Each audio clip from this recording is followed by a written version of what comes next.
Hello friends, good morning. അപ്പോൾ എല്ലാവർക്കും സുഖമാണെന്ന് വിചാരിക്കുന്നു. അപ്പോൾ ഇവിടെ നിങ്ങൾ നോക്കുകയാണെങ്കിൽ നിങ്ങൾക്ക് ഒരുപാട് IP അഡ്രസ് ഇവിടെ ഞാൻ ഇങ്ങനെ എഴുതി വെച്ചിട്ടുണ്ട്. വളരെ സിമ്പിൾ ആയിട്ട് ഞാൻ നിങ്ങൾക്ക് ഒരു കാര്യം പറഞ്ഞു തരാം. അതായത് നമ്മൾ ഇന്റർനെറ്റ് എടുക്കണമെന്നുണ്ടെങ്കിൽ നമുക്കൊരു പബ്ലിക് IP അഡ്രസ് ആവശ്യമാണ്. അല്ലേ? നമ്മുടെ കമ്പ്യൂട്ടറിനാണെങ്കിലും നമ്മുടെ ലാപ്ടോപ്പിനാണെങ്കിലും നമ്മുടെ മൊബൈലിനാണെങ്കിലും ഏത് ഡിവൈസിനാണെങ്കിലും ഒരു പബ്ലിക് IP അഡ്രസ് നമുക്ക് ആവശ്യമാണ്.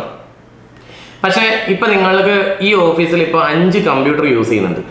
ഈ 5 കമ്പ്യൂട്ടറുകളും ഞാൻ ഒരൊറ്റ മോഡത്തിൻ്റെ അകത്തോടെയാണ് യൂസ് ചെയ്തുകൊണ്ടിരിക്കുന്നത്. അപ്പം നമ്മൾ പറയും ആ ഒരു നെറ്റ്വർക്ക് എന്ന് പറഞ്ഞാൽ ഒരു ഷെയർഡ് നെറ്റ്വർക്ക് ആണെന്ന് പറയും. എന്താണ് ഷെയർഡ് നെറ്റ്വർക്ക്? അതായത് ഇൻ്റർനെറ്റ് ഷെയർ ചെയ്തേക്ക് യൂസ് ചെയ്യുന്ന ഒരു നെറ്റ്വർക്കാണ്. അപ്പം നമ്മുടെ ഈ മോഡത്തിൻ്റെ അകത്ത് മോഡം എന്ന് പറയുന്നത് ഒരു ഡിവൈസാണ്, നിങ്ങൾക്കറിയാം നെറ്റ്വർക്കിംഗ് ഡിവൈസാണ്. ആ മോഡത്തിൻ്റെ ഉള്ളിൽ നമുക്ക് 2 IP അഡ്രസ് നമ്മൾ കൊടുത്തിട്ടുണ്ട്. ഒന്ന് ഒരു external public IP address. Okay, നമുക്ക് ISP തന്നിരിക്കുന്ന എക്സ്റ്റേണൽ പബ്ലിക് IP അഡ്രസ്. 2 ഒരു ഇന്റേണൽ IP അഡ്രസ്. അതായത് ഇവിടെ ഇരിക്കുന്ന 5 കമ്പ്യൂട്ടറുകളുമായിട്ടും കമ്മ്യൂണിക്കേറ്റ് ചെയ്യാൻ പറ്റുന്ന അതിൻ്റെ അതേ റേഞ്ചിൽ വരുന്ന ഒരു IP അഡ്രസ്, അല്ലേ? അതിൻ്റെ അതേ റേഞ്ചിൽ വരുന്ന ഒരു IP അഡ്രസ് ഉണ്ട്. അപ്പോൾ ഉദാഹരണത്തിന് ഇപ്പോൾ എൻ്റെ ഈ ഒരു കമ്പ്യൂട്ടറിനെ പറ്റി നമുക്ക് നോക്കാം. ഇതിൽ ഞാൻ NCTA.CPL എന്ന് കൊടുക്കുകയാണ്. അപ്പോൾ ഇതിൽ നമുക്കിപ്പോൾ നെറ്റ്വർക്ക് എടുക്കാം, പ്രോപ്പർട്ടീസ് എടുക്കാം. നിങ്ങൾ എൻ്റെ ഈ ഒരു നെറ്റ്വർക്ക് പ്രോപ്പർട്ടീസ് നോക്കുകയാണെങ്കിൽ ഞാനിപ്പോൾ ഈ പറഞ്ഞിട്ടുള്ള 5 കമ്പ്യൂട്ടറിൽ ഒരു കമ്പ്യൂട്ടറാണ് ഇത്. 192.168 0. റേഞ്ചിൽ 0.2. ഓക്കെ, 0.2 എന്ന് പറയുന്നതാണ് ഈ കമ്പ്യൂട്ടർ. അടുത്ത കമ്പ്യൂട്ടർ 0.3. അത് കഴിഞ്ഞ് വരുന്ന ഒരു കമ്പ്യൂട്ടർ 4, 5, 6 അങ്ങനെ 5 എണ്ണം. അപ്പോൾ 1 ആർക്കാണ് പോയിരിക്കുന്നത്? 0.1 എന്ന് പറഞ്ഞ IP ഞാൻ കൊടുത്തിരിക്കുന്നത് ആർക്കാണ്? ഇത് ഞാൻ കൊടുത്തതാണ് മാനുവലി. 0.1 കൊടുത്തേക്കണ ആർക്കാ? മോഡത്തിന്. ഒരു മോഡത്തിന് 2 IP അഡ്രസ് വരുന്നുണ്ട്. ഒന്ന് എക്സ്റ്റേണൽ IP അഡ്രസ്സും ഒരെണ്ണം ഇന്റേണൽ IP അഡ്രസ്സും. ഇന്റേണൽ IP അഡ്രസ്സിനെ മാപ്പ് ചെയ്ത ശേഷമാണ് എന്ത് ചെയ്യുന്നത്? ഇന്റർനെറ്റ് നമുക്ക് കിട്ടിക്കൊണ്ടിരിക്കുന്നത്. പുറത്തേക്ക് നമ്മൾ ഇന്റർനെറ്റ് എടുക്കുന്ന സമയത്ത് internal IP address always mapping. അപ്പോൾ നമുക്ക് എന്ത് ചെയ്യാം? ഈ പ്രോസസ്സ്, ആ ഒരു പ്രോസസ്സിനെ വിളിക്കുന്ന പേരാണ് NAT എന്ന് പറയുന്നത്, നെറ്റ്വർക്ക് അഡ്രസ് ട്രാൻസ്ലേഷൻ. മനസ്സിലായോ? നാറ്റ് എന്ന് നിങ്ങൾ കേട്ടിട്ടുണ്ടാവുമല്ലോ, നെറ്റ്വർക്ക് അഡ്രസ് ട്രാൻസ്ലേഷൻ. അപ്പോൾ നമ്മുടെ ഈ ഇന്റേണൽ IP അഡ്രസ്സിനെ ട്രാൻസ്ലേറ്റ് ചെയ്തിട്ട് മറ്റൊരു അഡ്രസ്സിലേക്ക് കൺവേർട്ട് ചെയ്ത് കൊടുത്തുകൊണ്ടിരിക്കുകയാണ്.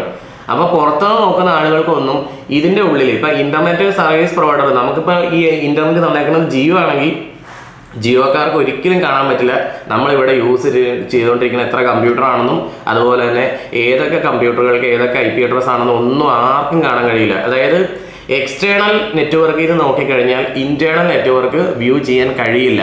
ഇപ്പോൾ നമ്മളൊരു വീടിൻ്റെ പുറത്ത് നിന്നിട്ട് നമ്മൾ ആ വീടിൻ്റെ ഉള്ളിലേക്ക് ഇങ്ങനെ നോക്കുമ്പോൾ ആ വീടിന് എത്ര മുറികളുണ്ടെന്നും എവിടെയൊക്കെയാണ് എന്തൊക്കെയാണ് വരുന്നതെന്നൊന്നും നമുക്കറിയില്ല, അല്ലേ? കാരണം അതൊരു ക്ലോസ്ഡ് സെക്യൂർ ആയിട്ടുള്ള ഒരു പ്ലേസ് ആണ് ആ വീട്.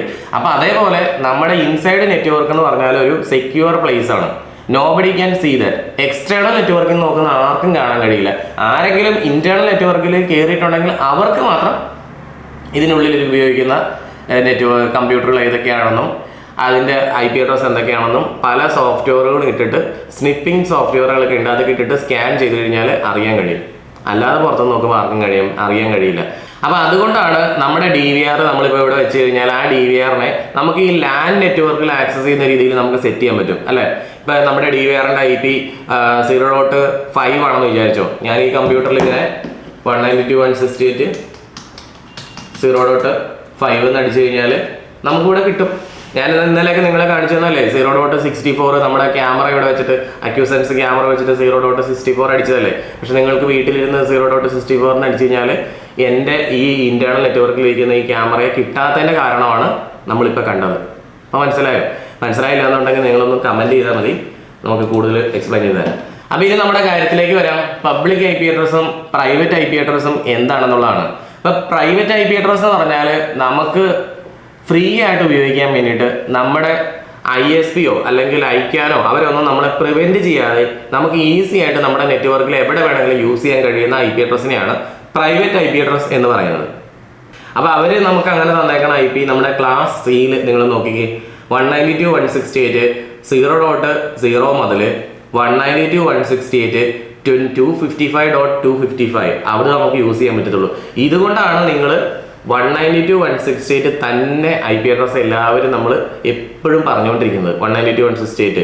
അത് പലരും 0 ചേർത്ത് പറയാറുണ്ട്, 1 ചേർത്ത് പറയാറുണ്ട്, 2 ചേർത്ത് പറയാറുണ്ട്, 100 ചേർത്ത് പറയാറുണ്ട്. പക്ഷേ എപ്പോഴും സ്റ്റാർട്ടിങ് വിത്ത് 192.168.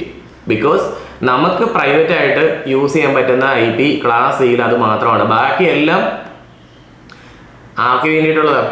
ഇവർ റീസെയിൽ ചെയ്യാൻ വേണ്ടിയിട്ട് നമ്മുടെ ഇൻ്റർനെറ്റ് സർവീസ് പ്രൊവൈഡർമാർ അവർക്ക് പെയ്ഡായിട്ട് അവർക്ക് വിൽക്കുന്നുണ്ട്. അവർ വിറ്റിട്ടാണല്ലോ നമുക്ക് ഈ സാധനങ്ങൾ നമ്മൾ ഇൻ്റർനെറ്റ് എടുക്കുന്ന സമയത്ത് നമുക്ക് IP വേണ്ടേ. അപ്പോൾ ആ IP അഡ്രസ്സ് അവർ നമുക്ക് തരുന്നത് പബ്ലിക് IP അഡ്രസ്സ് എന്ന് പറയും. അപ്പോൾ ക്ലാസ് Cയിൽ നമ്മൾ കണ്ടിട്ടുണ്ടായിരുന്ന IP അഡ്രസ്സ് ഏതൊക്കെയായിരുന്നു? ഇത് കണ്ടോ, ക്ലാസ് Cയിൽ നമ്മൾ 192 തുടങ്ങിയിട്ട് 223 തുടങ്ങുന്ന IP വരെ നമുക്ക് ഉണ്ടായിരുന്നു. പക്ഷെ 192.168 മാത്രമാണ് ക്ലാസ് C നെറ്റ്വർക്കിനകത്ത് നമുക്ക് പ്രൈവറ്റ് നെറ്റ്വർക്കിൽ യൂസ് ചെയ്യാൻ പറ്റുന്നത്. ഇപ്പം നിങ്ങൾക്ക് മനസ്സിലായില്ലേ? കാര്യങ്ങൾ ക്ലിയർ ആവുന്നുണ്ടോ? ക്ലിയർ ആവുന്നുണ്ടെങ്കിൽ എല്ലാവരും ജസ്റ്റ് ഒന്ന് ലൈക്ക് ചെയ്യാം കേട്ടോ.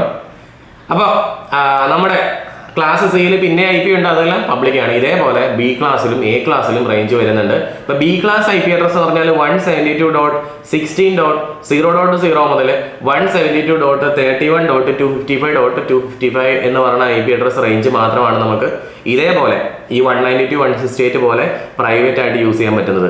അപ്പോൾ ഇപ്പോൾ നിങ്ങളുടെ എല്ലാവരുടെയും ഒരു ഡൗട്ട് ഉണ്ടാവും, ഞാൻ ക്ലാസ് B IP അഡ്രസ് എവിടെയെങ്കിലും യൂസ് ചെയ്തുകൊണ്ട് എനിക്ക് എന്തെങ്കിലും കുഴപ്പമുണ്ടോ, എന്തെങ്കിലും പ്രശ്നമുണ്ടോ? നിങ്ങൾക്കത് മാനേജ് ചെയ്യാൻ കഴിവുണ്ട് എന്നുണ്ടെങ്കിൽ നിങ്ങൾക്ക് യൂസ് ചെയ്യാം, നോ പ്രോബ്ലം. നിങ്ങൾക്ക് ഇനി വെക്കാൻ വേണ്ടി പോകുന്ന ക്യാമറകളിലൊക്കെ വേണമെങ്കിൽ ഇതേപോലെ കൊടുത്തു 172.16.0.0 റേഞ്ചിൽ ഒരു IP കൊടുത്തു, നോ പ്രോബ്ലം. അപ്പോൾ നിങ്ങളുടെ സബ്നെറ്റ് മാസ്ക് മാറും കേട്ടോ. അത് നമ്മൾ അടുത്ത ഇതിൽ നോക്കാം, അടുത്ത സ്ലൈഡ് വരുന്നുണ്ട് അതിന്.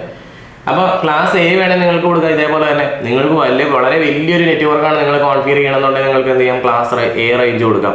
ഇപ്പം നമ്മൾ യൂട്യൂബ് വീഡിയോ ഒക്കെ ചില ഇംഗ്ലീഷ് ചാനലുകാരൊക്കെ ചെയ്യുന്നതിനകത്ത് അവർ ഈ ക്ലാസ് A IP അഡ്രസ് അവർ യൂസ് ചെയ്യുന്നുണ്ട്. അപ്പം നമുക്ക് പെട്ടെന്ന് നോക്കുന്ന ആൾക്കാർക്ക് അത് അത്രയും എളുപ്പമായിട്ട് തോന്നിയല്ല.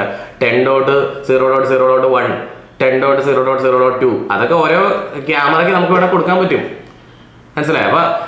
അപ്പം നമ്മൾ അങ്ങനെ കൊടുക്കുമ്പോൾ ഒരു കാര്യം കൂടെ ഉണ്ട്, നമ്മുടെ ഗേറ്റ് വേ എന്ന് പറയുന്നത് ആ റേഞ്ചിൽ തന്നെ ആയിരിക്കണം. മോഡത്തിൻ്റെ IP അഡ്രസ്സും ആ ഒരു ക്ലാസ് Aയിൽ തന്നെ ആയിരിക്കണം, അല്ലേ?